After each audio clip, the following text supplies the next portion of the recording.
Prime Minister Narendra Modi will address the nation through his monthly program Mann Ki Baat on All India Radio at 11 a.m. today. This will be the 23rd edition of the program. In the last edition, the Prime Minister had said research and innovation are technology's soul, and the government has taken many steps to promote innovation. He had also called upon people to encourage our sportspersons.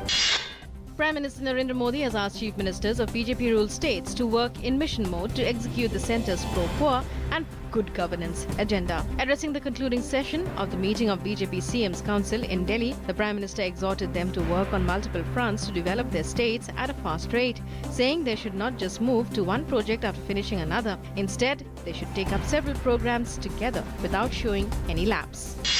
In its quest to build its first reusable launch vehicle and to bring down the launch cost significantly, the Indian Space Research Organisation ISRO today successfully test-fired the air-breathing propulsion experiment using its RH-560 rocket fitted with a supersonic combustion ramjet, the scramjet engine from the spaceport of Sriharikota.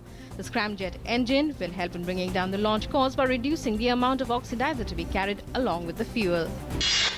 A Delhi court has asked Congress President Sonia Gandhi, Vice President Rahul Gandhi and other leaders to respond to a fresh plea of BJP leader Subramanian Swamy seeking certain documents from the Congress Party and Associated Journals Limited in the National Herald case. The court also issued notices to other 5 senior leaders while posting the matter on October 4th. After protests against Pakistan's atrocities over people in Balochistan province, overseas Baloch citizens in Leipzig of Germany staged protests against human rights violations carried out by Pakistan in the province. During the protests, Indian flags were also seen being waved by overseas Baloch protesters in the German city.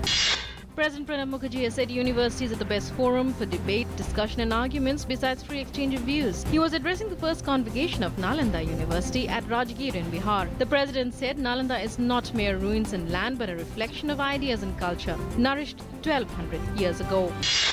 Finance Minister Arun Jaitley made out a strong case for BRICS nations developing their own arbitration mechanism to cut reliance on redressal centers in developed nations whose awards at times tend to be loaded against developing countries. He was speaking at a conference on international arbitration in BRICS at New Delhi. The Syrian government's forces have taken control of the besieged Damascus suburb of Daraya after completing the evacuation of civilians and rebel fighters from the town. Daraya had been ravaged by constant army bombardment and only a single aid convoy last June reached the town since it came under siege in 2012. Earlier, a first group of hundreds of rebels and their families evacuated from the town reached opposition-held territory further north.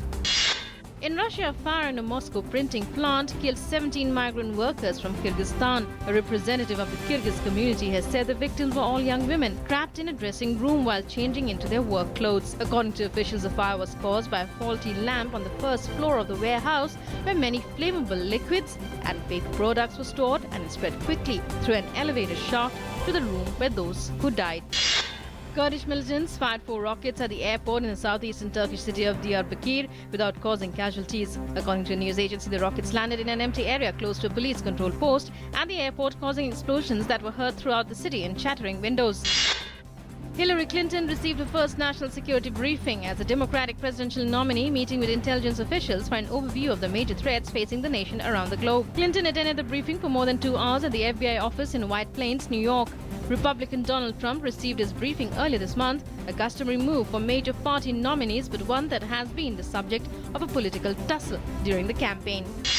India's Sania Mirza and a new Romanian partner, Monica Niculescu, clinched the Connecticut Open Tennis Championship, beating Bondarenko and Chuang in straight sets. Earlier, she had won the Cincinnati Open title. India suffers an agonizing 1-run defeat against the West Indies in the first T20 match in the United States. Chasing a mammoth 246-run victory target, Team India could only muster 244 runs. The second and last T20 is to be played today. Indian limited over skipper MS Dhoni became the most experienced captain in international cricket after leading India in the first T20 international against the West Indies on Saturday. Dhoni, leading India in his 325th match as captain, surpassed former cricketer Ricky Ponting's record of 324 matches as Australia's skipper. Dhoni has led India in 194 ODIs, 60 tests and 70 T20s. NASA's Juno space probe was set to pass the closest it will get to the planet Jupiter during the main phase of its planned mission to the gas giant. NASA has said that Juno was to swing within some 2,600 miles of the solar system's largest planet, the closest any spacecraft has passed, traveling at around 2 lakh kilometers per hour. This was the first time Juno's 8 scientific instruments and its camera was switched on, marking the science mission's start.